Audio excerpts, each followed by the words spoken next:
Hi coaches, it's Laura Bazell and I wanted to talk to you today about the law of pain. It's not something I came up with, it's not a law that I created, it's actually a chapter from John C. Maxwell's book, The 15 Invaluable Laws of Growth. This is one of those chapters that really hit home for me. And the crazy thing about personal development and why it's so important to read it is because it just seems like no matter what's going on in your life or what you're going through, when you pick up that personal development book, whether it's just a regular personal development book or whether it's the Bible or whatever you are reading that day, it just seems like the author was writing that particular chapter or that particular passage for you. And you're like, whoa. Wow. And it kind of like makes you reevaluate what you've been thinking and what you've been doing. And that is why it's so important to do personal development. Basically, this chapter in his book is about how the way we manage our experiences and the way we deal with our experiences can lead to growth in our lives. Or it could lead to not growing in our lives. It's all up to us. We have in common with everybody else in this world is that we have experiences. We are going to have bad experiences. And we are not going to like those bad experiences. I can't tell you anyone I know that likes bad experiences. And I can definitely tell you that I've never heard of anybody who's never had a bad experience. So what sets you apart from everyone else and what you can do when you apply this law is set yourself apart from everyone else by deciding how you're going to deal with those experiences, because it's a very small fraction of the population that actually takes a bad experience and makes something good out of it. So the law of pain is all about taking those bad experiences and learning from them. One of the quotes that I really like from this book, and I'm sure you've heard this before, is that success in life comes not from holding a good hand, but in playing a poor hand well. Now, being born in the United States and living in the circumstances that we live in, I would say all of us were dealt a pretty good hand. But all of us were dealt different hands. It's about how we play those hands, how we look at the problem and break it down, and what we can get from that problem, what we can learn from that problem. There's so many different examples of pain that he gives in this book. The pain of inexperience, maybe starting something new and not knowing where you're going with it. The pain of bad health, maybe you've got something going on with your health that is causing you pain. The pain of not being number one. Not all of us hit Success Club last month. Is that going to make us want to quit as coaches? Is that going to make us want to sit around and feel like, oh, nobody likes me, nobody wants to join my team, oh, maybe I'm not cut out for this? No, we need to look at our experiences, look at something bad that happened, and make a plan of action in order for A, for it to do better next time, and B, for it not to happen again. Basically, you need to decide that you're going to have a positive life stance. And this is something that I was getting caught not doing. I was getting caught being negative, feeling trapped by my circumstances. I am a work from home mom. I have 2 young babies under the age of 2, which can get really, really hectic at times. And I was starting to feel very overwhelmed.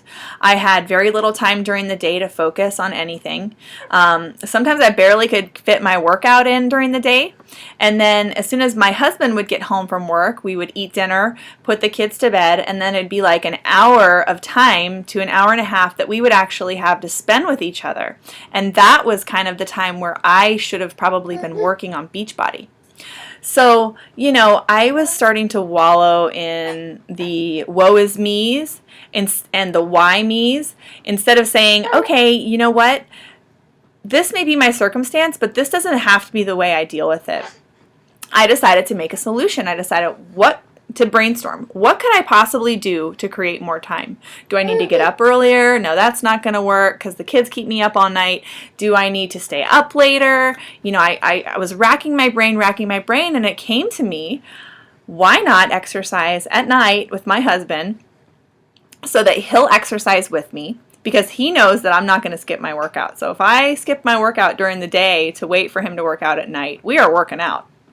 And so now I have my entire day whether the baby wakes up during my power hour or not, I have the entire day to sort of just relax and multitask my work along with my kids and not have to worry about getting that workout done. So honestly, it's been a really great solution for me.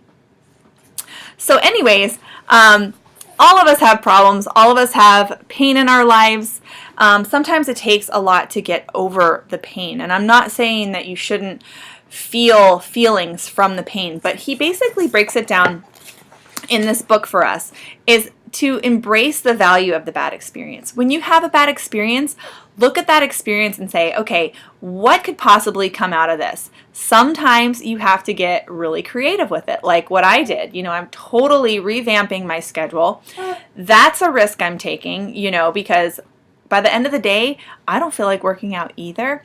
But I have to just remain focused and try to make sure that good comes out of this experience, to make sure that even though I'm busy and even though I feel overwhelmed, good can come out of this. So what I want you to do, because he says that facing difficulties is inevitable, learning from them is optional. So it's not about expecting things to be perfect. We have to take responsibility for our lives. We need to say, okay, this might be not the best situation possible for me. I might not have as much time as other people, but what can I do on a daily basis that's going to make my situation better? Do I need, what do I need to do in order to solve the problem?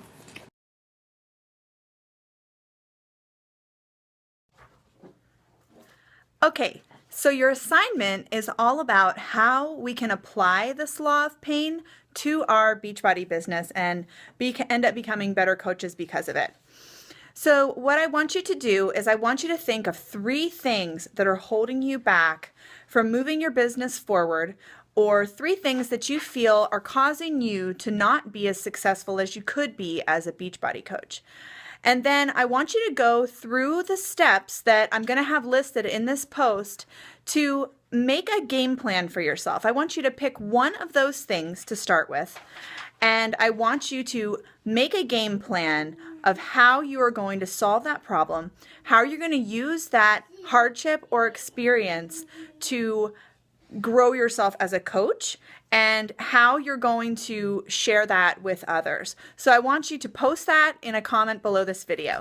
And it's been a really awesome group. I'm really proud of everybody, and I'm so excited to see where you all take this business. So I hope everybody has a great weekend.